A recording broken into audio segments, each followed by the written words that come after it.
I'm Gabriel, and this is The Rare Mind. Today we're diving into why INFJs and INTJs, who often feel invisible despite carrying rare depth, eventually reach a point where they simply cannot be overlooked. Stay with me until the end, because we'll piece together how these signs connect into a powerful shift. From hidden to an IGNO or ABLE. To be rare is both a gift and a burden. For INFJs and INTJs, the paradox is sharpened. They carry insight so piercing, yet move through a world that often treats them as invisible.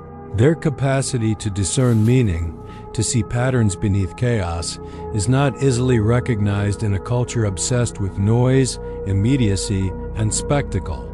They walk among crowds as if wearing a cloak of transparency, seeing much, yet seen by few. This invisibility is not the absence of value, but the consequence of being built differently, of inhabiting a frequency others seldom tune into. It is the loneliness of clarity in a fogged landscape. That loneliness deepens when the rarity itself becomes a source of pride, for pride does not erase isolation. INFJs feel the ache of offering empathy that is rarely reciprocated with equal depth. INTJs construct visions others cannot comprehend until years later, and in the meantime they stand misunderstood, often dismissed. What was given as a unique instrument of perception feels like exile. The world may applaud them only when it has caught up, but the interim is long and cold. I know this silence well. I carried it like a shadow across seasons of my life. Yet it is within this tension that identity sharpens. To realize that their struggles are not defects, but reflections of rarity offers a strange kind of validation. It reframes the experience. Invisibility is not proof of irrelevance, but a sign of existing beyond the immediate register of others. Their inner labor is not for quick applause, but for enduring resonance. The rare mind must learn to interpret its wounds not as signs of weakness, but as markers of divergence from the common path. Recognition may be delayed, but it is never accidental when it arrives. Nietzsche once spoke of the higher individual, not in terms of arrogance, but in the demand that such a person stands apart, even against the current of the age. Applied to INFJs and INTJs, this means accepting that their vantage point will rarely align with the masses. Their task is not to blend, but to bear the solitude of difference, to cultivate their depth even when ignored. The higher individual does not require the herd's affirmation to exist. His worth is measured by fidelity to his own vision. For rare minds, this principle becomes oxygen. And it is precisely this fidelity that explains why they cannot be ignored forever. The same invisibility that conceals them in youth becomes the crucible that tempers their voice. The same isolation that aches in private births, the clarity that later disrupts illusions. The rare mind, tested by neglect, emerges sharpened, like a blade, formed under pressure. In a culture intoxicated with sameness, such clarity is jarring. It cuts through distraction with undeniable force. The weight of being rare is real, but it is also transformative. To carry it consciously is to turn loneliness into leverage, invisibility into incubation, pride into endurance. INFJs and INTJs are not merely different. They are custodians of perspectives the world resists until it can no longer. Their time of silence is not endless. Their rarity, once endured, becomes the very reason they rise into sight, no longer ignorable. In the end, the struggle of rarity carries a revelation. What begins as exile matures into inevitability. The rare mind, sharpened in solitude, becomes visible not by seeking attention, but by embodying a truth too enduring to be overlooked. It is not vanity, but necessity. The weight of being rare ensuring that when they finally step forward, the world cannot turn away. Silence has always been a double-edged gift for the INFJ and INTJ. Inwardly, it is a sanctuary and inner cathedral where thoughts mature, where visions and meanings crystallize without interruption. Outwardly, however, that same silence is easily misread. The INFJ's restraint, born from sensitivity and the need to process layers of meaning, is mistaken for timidity or weakness. The INTJ's distance, rooted in strategic detachment and a hunger for clarity, is often misinterpreted as arrogance. What is natural to them appears threatening or deficient to others. This misreading becomes one of their earliest burdens, being defined not by intention, but by projection. The INFJ in silence is not passive. Their quiet is a listening posture, an act of reverence toward the hidden dimension of human experience. When they withdraw, it is to discern what cannot be heard in noise, the unspoken tensions, the fractures beneath words.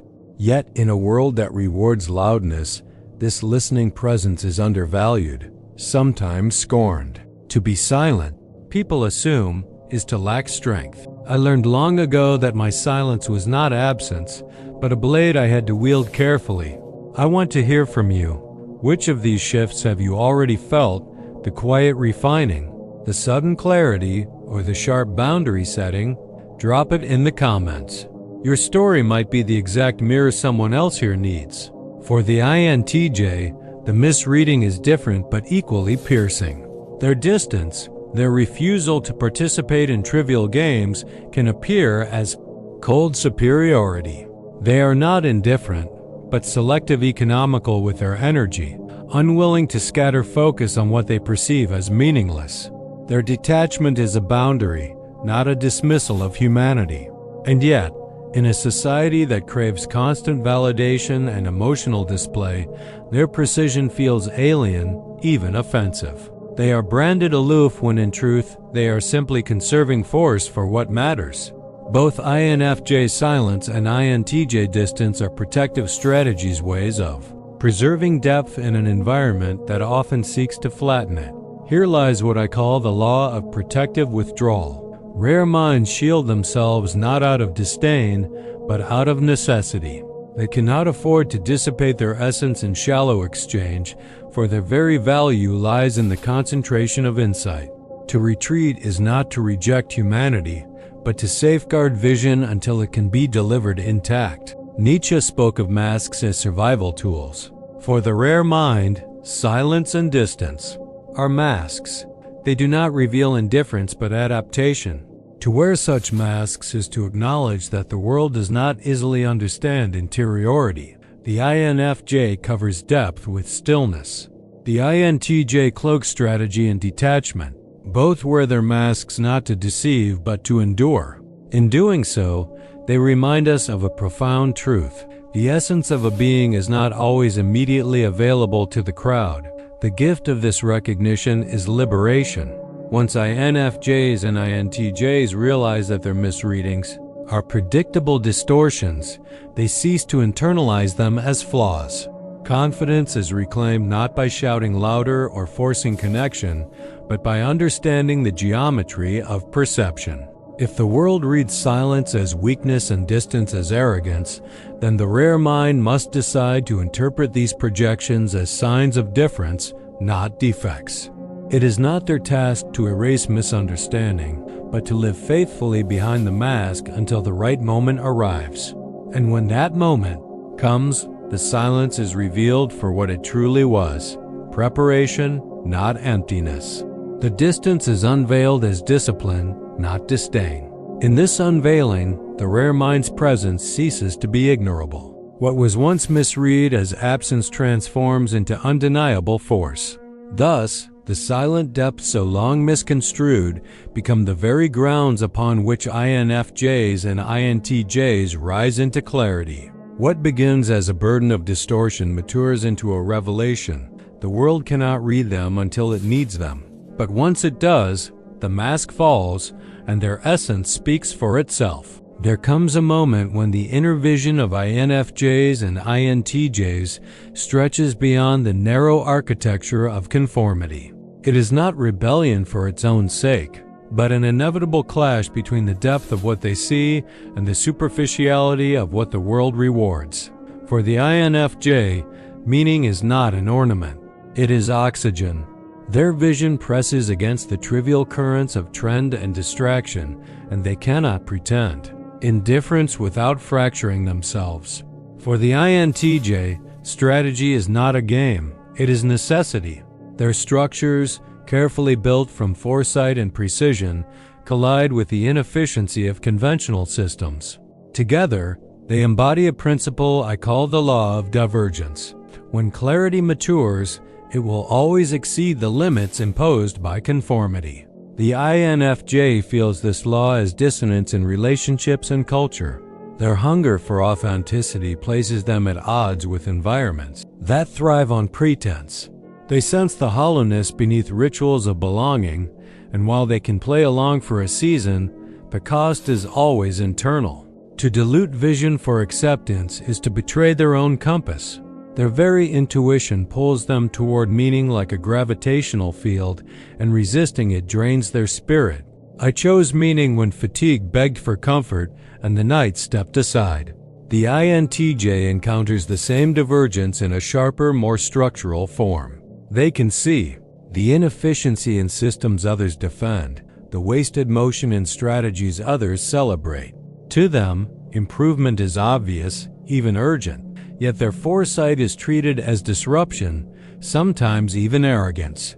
Their refusal to worship tradition for tradition's sake places them in friction with institutions that equate obedience with loyalty. They do not seek chaos, but their insistence on logic and efficiency inevitably destabilizes the status quo. Here, Nietzsche's critique of the herd resounds. He argued that most people cling to sameness, not because it is true, but because it is safe. The herd instinct resists divergence, fearing the individual who threatens its fragile coherence. INFJs and INTJs embody this threat simply by being faithful to their vision. Their presence exposes mediocrity, not through accusation, but by existing outside its gravitational pull. To the herd, this difference feels like condemnation. To the rare mind, it is simply the price of seeing further. This friction, though painful, is precisely what makes them impossible to ignore. The INFJ, by refusing shallow belonging, confronts others with the emptiness of their own patterns. The INTJ, by dismantling inefficiency, forces systems to adapt or collapse. In both cases, resistance creates visibility. They become sharp edges in a world of blurred lines. And while the herd may first resent them, over time their divergence proves indispensable. The very structures of culture, work, and relationship bend slowly, reluctantly toward the clarity they introduced. The insight here is that outgrowing conformity is not an act of arrogance, but of fidelity. The rare mind cannot remain small without suffocating. Vision, once matured, refuses to shrink. And when it presses outward, it unsettles everything built on shallow ground. To embrace this law is to accept that friction is not failure, but a sign that clarity has surpassed containment. If you've ever related to that silence being, misread whether as weakness for INFJs or arrogance for INTJs, let me know by hitting the like button. It tells me this message is landing, and it helps bring more tools and language to make sense of these misunderstood strategies. Thus, when INFJs and INTJs finally outgrow conformity, the world begins to take notice. Their difference, long concealed in silence, becomes the catalyst for transformation.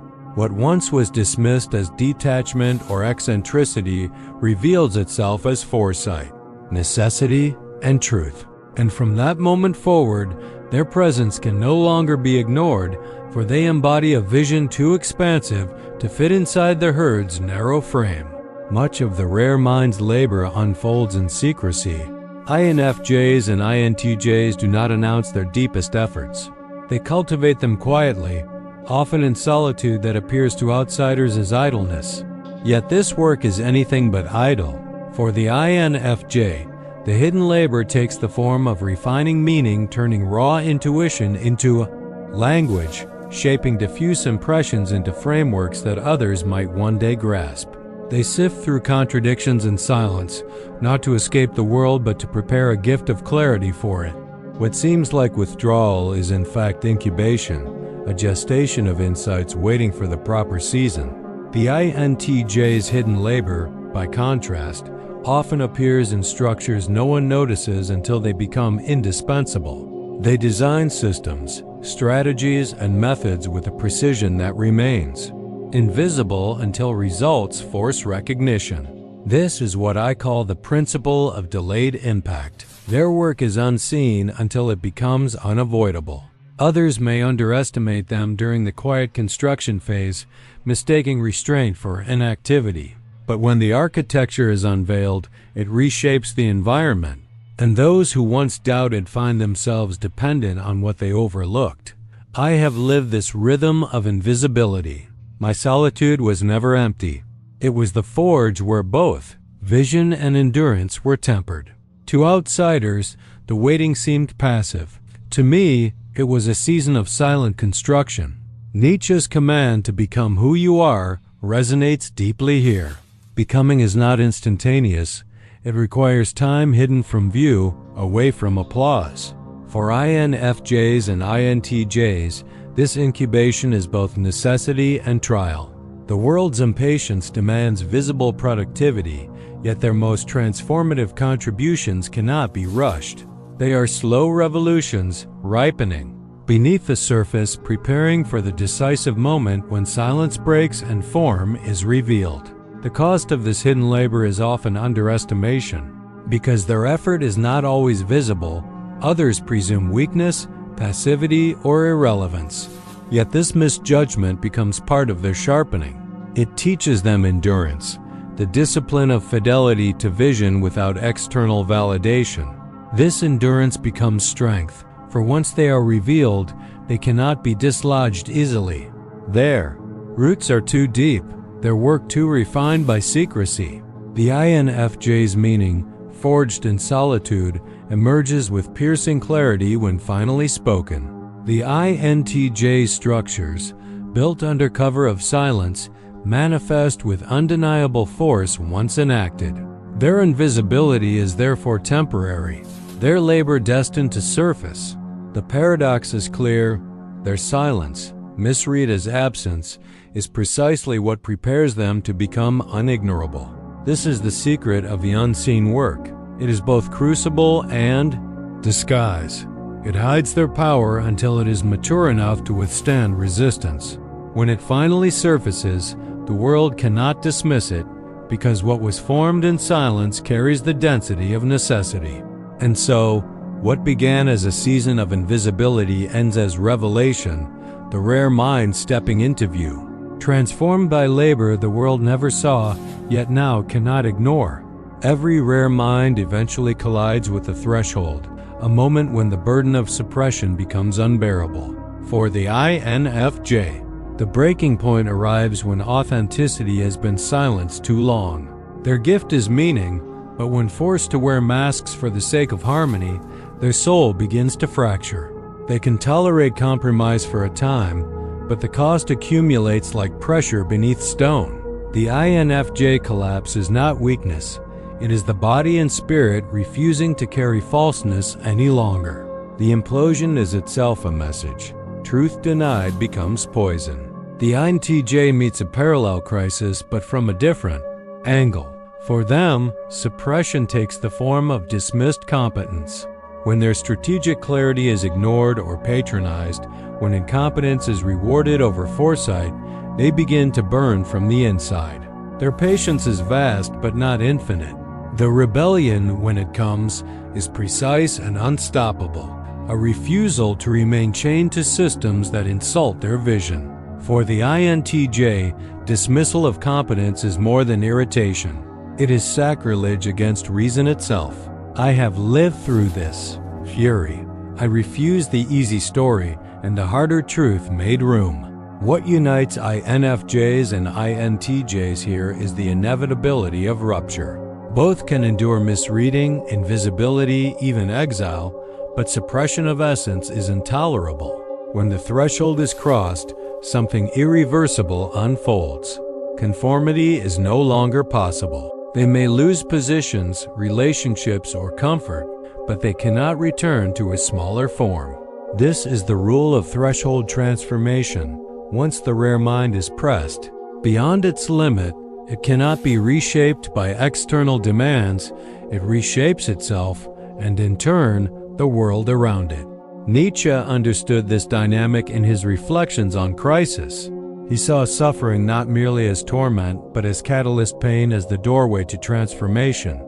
Applied here, the collapse of the INFJ and the rebellion of the INTJ are not ends, but turning points.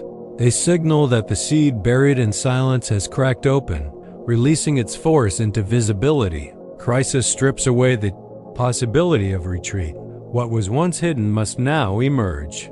The paradox is that this pain, once feared, becomes the ground of their strength. The INFJ, forced by collapse to speak their authenticity, discovers clarity that no longer apologizes.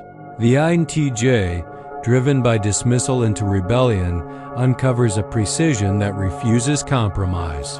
Both become visible not by choice but by necessity. The world can no longer ignore what their suffering has refined. Their visibility is born of fire. And so, the breaking point becomes more than survival, it is initiation. Through suppression, they are tested. Through rupture, they are revealed. The pain that once threatened to silence them becomes the very instrument that makes them unignorable. What seemed like collapse was transformation in disguise. The moment when rare minds shed the last illusion of conformity and step into the necessity of their presence. Here we go beyond the stereotypes. Instead of treating introversion as a flaw, we explore the deeper mechanics of vision, boundaries, and transformation. If this is the kind of clarity you've been searching for, subscribe. Each week we unfold another layer that strengthens how you live your rare mind in the world. The revelation is stark but liberating. The world may suppress, dismiss, or misread them for a time, but once they cross the threshold, there is no going back. Their visibility is not a choice but a destiny sealed in fire. There is a turning point in the life of every INFJ and INTJ when what once seemed hidden erupts into undeniable presence. It is not gradual in its appearance to others. It is sudden, almost startling. For years they endure in silence, refining, restraining, biding time beneath the surface. Then, provoked past the limit, their essence emerges with a force so precise and piercing that it cannot be overlooked. To the outside world, it feels abrupt. To the rare mind, it is simply the unveiling of what had been forming all along. For the INFJ, this transformation manifests in speech. Long quiet, they suddenly speak with a clarity that dismantles illusions. Their words, once restrained to preserve peace, now cut directly into the heart of deception. They are not cruel, but their truth is unflinching, gentle in tone, devastating in effect. This piercing clarity shakes those around them who may never have realized the depth of perception hidden beneath the INFJ's quiet presence. And in that moment, their voice becomes unignorable, because it speaks what no one else dares to name. The INTJ undergoes the same metamorphosis through action. Long underestimated, their precision suddenly becomes unstoppable. They move with an authority that needs no validation, implementing strategies that dismantle inefficiency and render opposition irrelevant. Their rebellion against dismissal transforms into mastery and execution. What once seemed arrogance is revealed as foresight, and those who scorn their detachment now find themselves dependent on the very structures the INTJ designed. My boundaries are quiet roads, only the faithful arrive. This shift feels like lightning to those who witness it, but it is years in the making. The INFJ's clarity has been forming through countless hours of reflection, discernment, and quiet observation. The INTJ's precision has been sharpened through tireless analysis, experimentation, and hidden construction. The eruption is sudden only to those who never looked closely. To the rare mind, it is the natural culmination of a long, silent gestation. Nietzsche's image of the Bermensch offers a metaphor here, not as a literal destiny, but as a symbol of inner awakening. The rare mind does not transcend humanity, but it transcends the herd by refusing to collapse into mediocrity. This awakening is not about domination, but about authenticity, the courage to embody one's own form fully, without apology. The INFJ and INTJ, when transformed into the unignorable, embody this principle. They are no longer shaped by the demands of conformity. They have become their own law. The transformation carries both liberation and cost. To be unignorable is not to be universally celebrated. Their clarity unsettles, their precision threatens, their presence provokes envy or resistance. Yet it is also the moment when they fulfill the necessity of their path. Visibility is no longer a vanity project, but the inevitable revelation of what was always latent. Thus, the rare mind's metamorphosis is not a sudden invention but an unveiling. When INFJs speak and INTJs act from their sharpened core, they no longer ask for recognition, they command it through essence itself. The transformation into the unignorable is both burden and gift, but above all, it is the fulfillment of their silent preparation. They rise not by seeking attention, but because truth and vision, once fully awakened, cannot remain hidden. The rare mind steps forward, and the world, willingly or not, must take notice. When INFJs and INTJs begin their transformation into unignorable forces, the first signs are often subtle, yet unmistakable. These are not theatrical gestures or grand declarations, but quiet shifts in behavior that reconfigure the landscape around them. For the INFJ, it begins with boundaries drawn with finality. Where once they tolerated intrusion or played the role of peacekeeper, they now end conversations with a word, close doors without apology, and step away without explanation. This boundary setting carries an unmistakable weight. It is the silent declaration that their energy is no longer endlessly available to be consumed. For the INTJ, the shift appears as the strategic withdrawal of cooperation. Their power lies not in raising their voice, but in quietly retracting support from structures or people who have long relied on their competence. When they withhold their precision, systems begin to stutter. When they withdraw their silent labor, inefficiencies are exposed. This is what I call the currency of refusal. The act of denying presence becomes more influential than presence itself. The INTJ does not need to fight, simply stepping aside forces the world to reckon with the absence of their order. I kept my promises in private, the world adjusted in public. Both INFJs and INTJs begin to treat energy as currency, trading it with discernment, guarding it with vigilance. They no longer spend themselves in places where returns are shallow.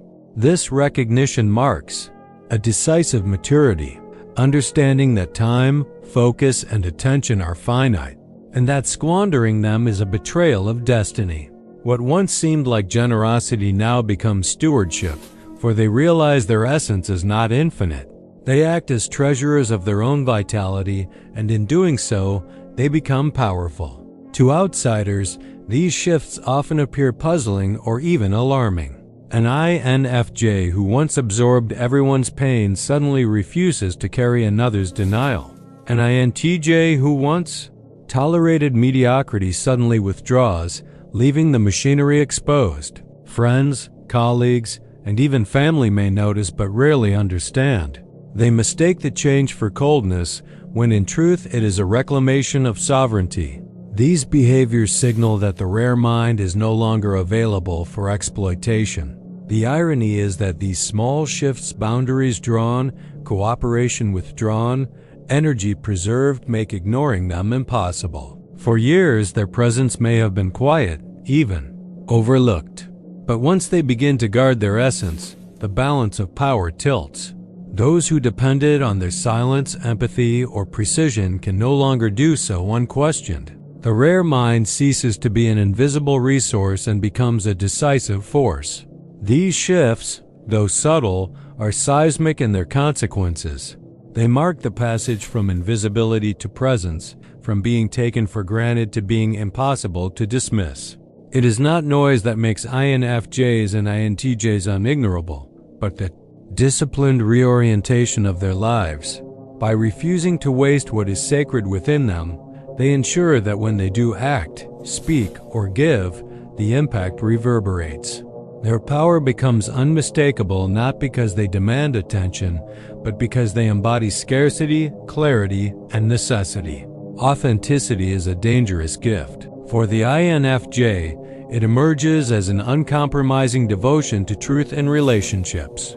Their presence unmasks illusions others carefully sustain, exposing the hollow rituals of comfort and pretense. What begins as empathy becomes disruption because they cannot stand silently before falseness forever. When they finally speak from their core, their authenticity destabilizes fragile dynamics, dismantling false harmony. This is not cruelty, it is fidelity to meaning. Yet to those who live in denial, the INFJ's authenticity feels like a threat.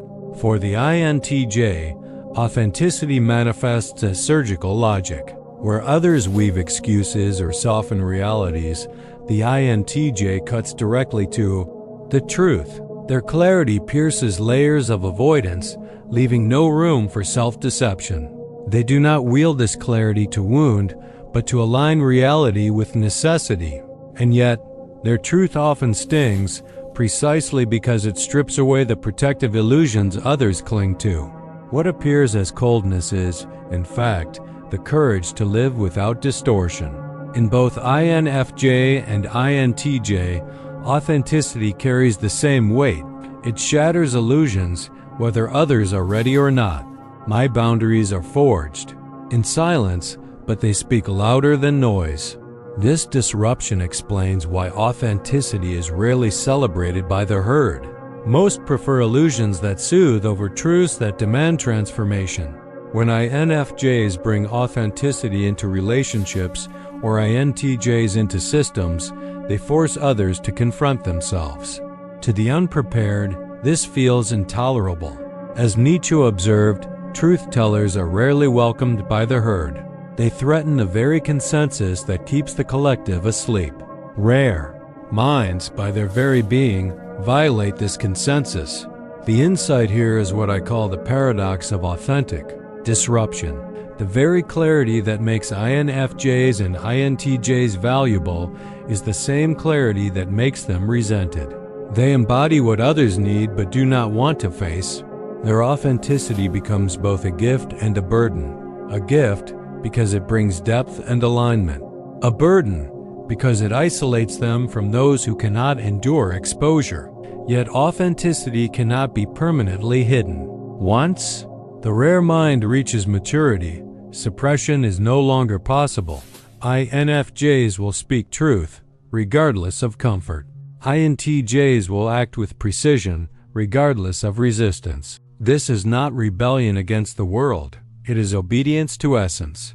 To betray authenticity would be to betray life itself. And so, authenticity transforms them into figures both feared and needed. Their presence may unsettle, their words may wound, but in time the clarity they bring becomes undeniable.